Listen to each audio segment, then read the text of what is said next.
ikusi nuen gabezia bat euskal kulturan edo inguruan, eta hori esan zen liburu elektronikoa oso gutxi erabiltzen zela. Eta alde berean liburu asko ez ziren plazaratzen, ez eta onak izan. Aritz Branton eta Ibon Larrazabal, editorea eta idazlea. Liburu berri bat dute eskuartean, euskarazko liburu elektronikoa. Narrazio guztia dago pertsonai batean enfokatuta.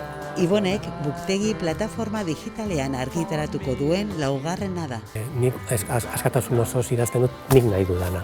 Eta dian hori bakarri da idazle kopuru murritz batentzat. Eta horretarako primeran eta oso pozik euskarri digitalean. Irakurleentzat dena doainik dago, bai bideoak, bai audioak eta bai liburuak, eta zehatzen gara oso eskaintza zabala izaten. Eta idazleentzat ere plazaratzeko aukera da, argitaratzeko aukera da. Eta idazle batzuentzat aukera hori ez dago beste inon.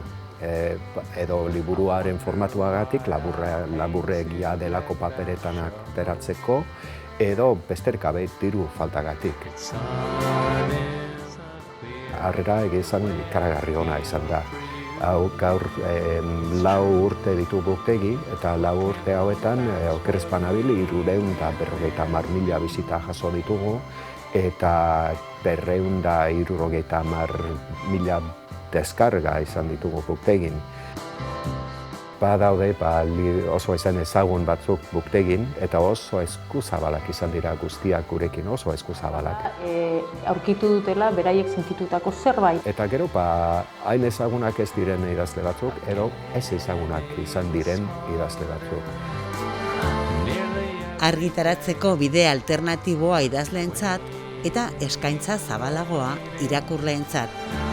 Txikiak edo handiak, dirua kobratuz edo doan, plataforma digitalak tresna baliotsuak dira idazle berriak eta idazlan desberdinak deskubritzeko. Papereko euskarria eta digitalan ez dut uste bata bestea gailendu behar duenik. Osagarriak dira, ni paperekoa gustatzen zait, baina askotan paperean ez duzu nahi duzun guztia aurkitzen liburu dendetan.